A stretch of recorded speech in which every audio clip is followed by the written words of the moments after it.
শিব ঠাকুরকে কেন লিঙ্গ হিসেবে পূজা করা হয়?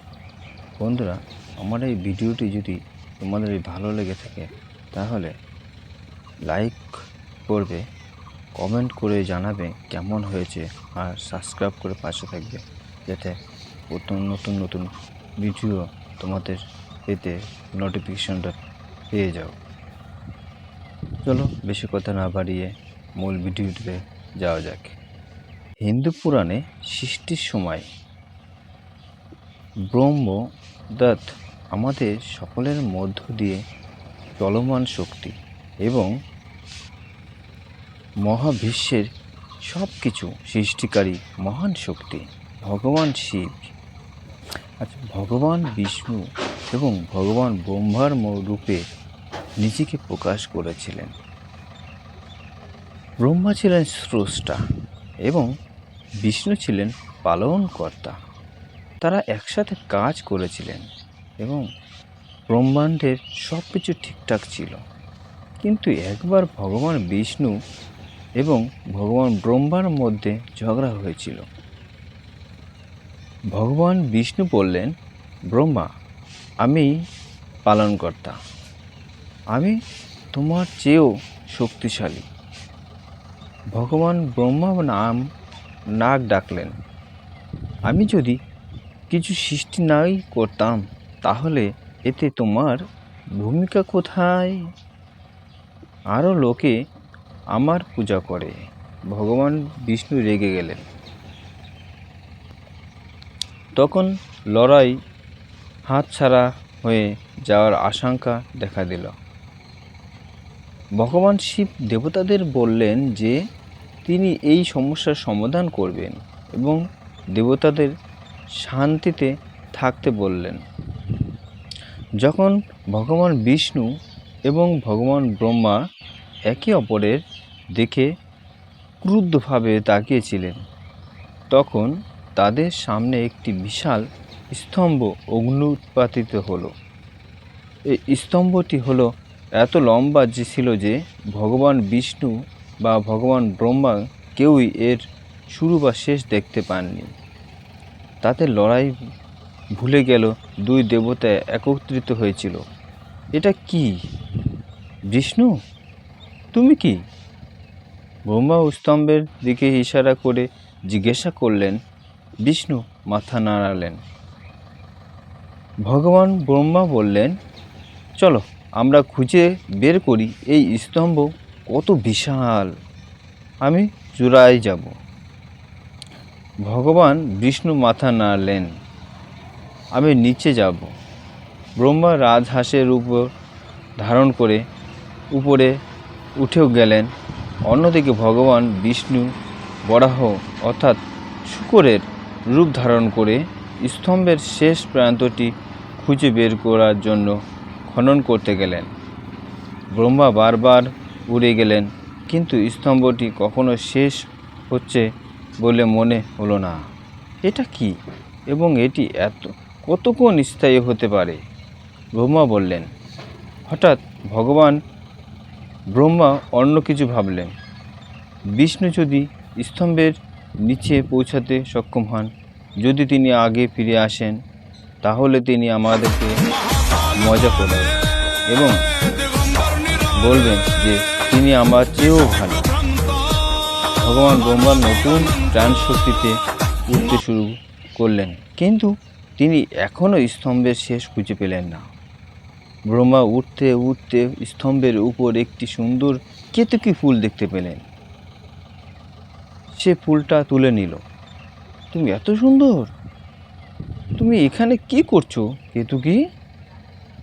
স্যার, আমাকে প্রার্থনার জন্য এই স্তম্ভের কাছে নিবেদন করা হয়েছিল। বাতাস বইতে শুরু করলেন, আমি স্তম্ভটি ভেঙে পড়েছিলাম, কিন্তু স্তম্ভটি এত লম্বা যে কয়েক বছর পরেও আমি এখনও স্তম্ভের উপরেই আছি। ফুলটা দেখে ব্রহ্মার একটা বুদ্ধি এলো।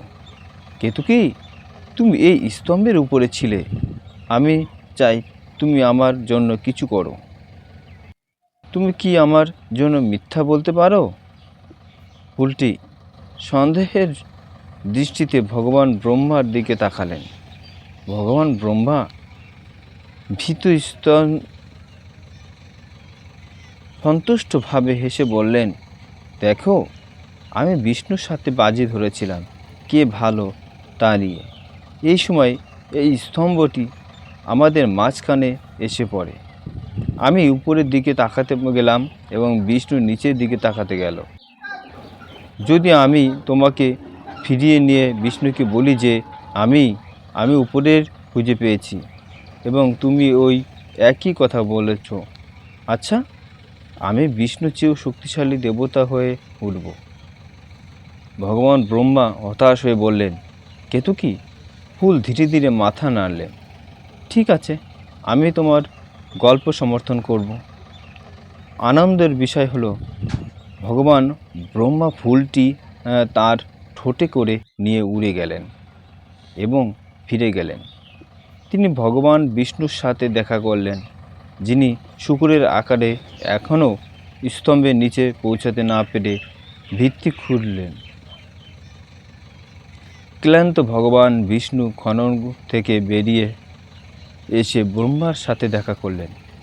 তুমি কি উপরের ব্রহ্মাকে খুঁজে পেয়েছো? তিনি ক্লান্ত স্বরে জিজ্ঞাসা করলেন।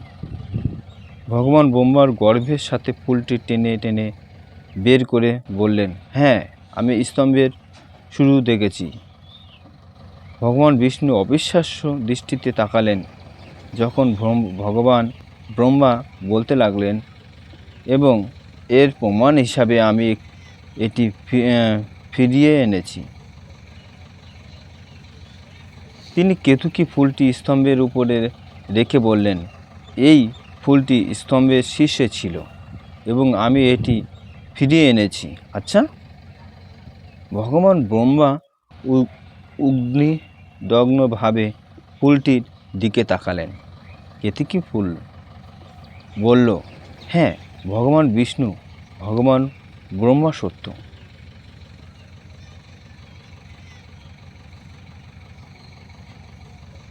কথা বলছেন, আমি স্তম্ভের চূড়ায় ছিলাম। ভগবান ব্রহ্মা আমাকে সেখান থেকে নিয়ে এসেছেন। ভগবান বিষ্ণু বিষণ্ণ দেখালেন, আচ্ছা ব্রহ্মা, তোমার জন্য মঙ্গল হোক।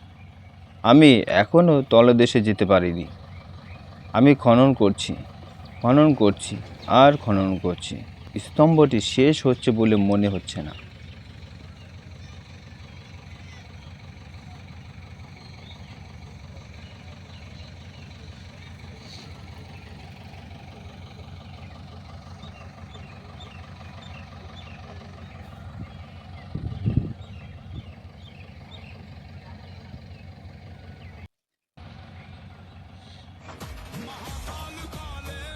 ভগবান ব্রহ্মা লাজুক দৃষ্টিতে তাকালেন।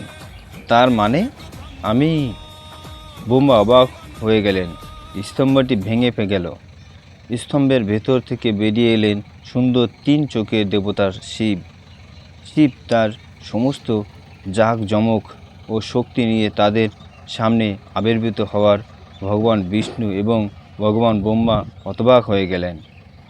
ভগবান শিব ব্রহ্মাকে সম্বোধন করলেন, যিনি খোলা মুখ নিয়ে তার দিকে তাকিয়েছিলেন। তুমি স্তম্ভের শেষ প্রান্তটি দেখতে পেয়েছ ব্রহ্মা? ব্রহ্মা কিছু বললেন না। তিনি কেবল নিচের দিকে তাকিয়ে শূন্য দৃষ্টিতে তাকিয়ে রইলেন। ভগবান বিষ্ণু অবদ্ধ দৃষ্টিতে তাকিয়ে রইলেন। আর ভগবান শিব রাগান্বিতভাবে বলতে লাগলেন, তুমি মিথ্যা বলছো ব্রহ্মা। এই স্তম্ভটি আমারই একটি রূপ। এটি একটি লিঙ্গ, এমন একটি রূপ যেখানে আমাকে সহজে পাওয়া যায়। এই লিঙ্গের কোনো শুরু বা শেষ নেই। তুমি, আমি এবং বিষ্ণু, আমরা সকলে ব্রহ্মের রূপ।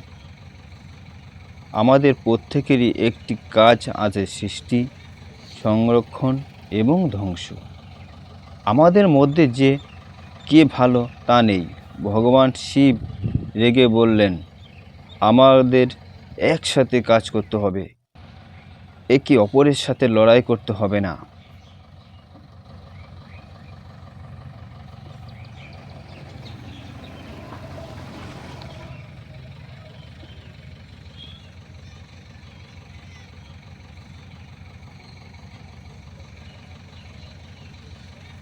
ভগবান বিষ্ণু এবং ভগবান ব্রহ্মা উভয়ে ভগবান শিবের কাছে ক্ষমা চেয়েছিলেন, কিন্তু ভগবান শিব তখনও শেষ করেননি।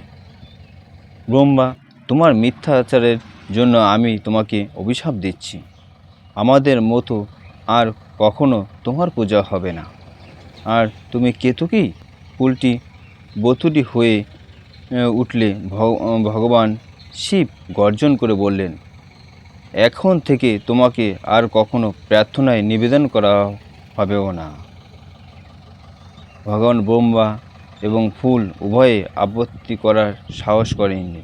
মিথ্যা বলার জন্য তাদের মূল্য দিতে হয়েছে। ভারতে ভগবান ব্রহ্মার মন্দির খুবই কম এবং আলাদাভাবে খুব কমই পূজা করা হয়। ভগবান শিবের অভিশাপকে এর অন্যতম কারণ বলে মনে করা হয়। এখনও কেতকী ফুল কখনো পূজার জন্য ব্যবহার করা হয় না বা প্রার্থনার সময় উৎসর্গ করা হয় না।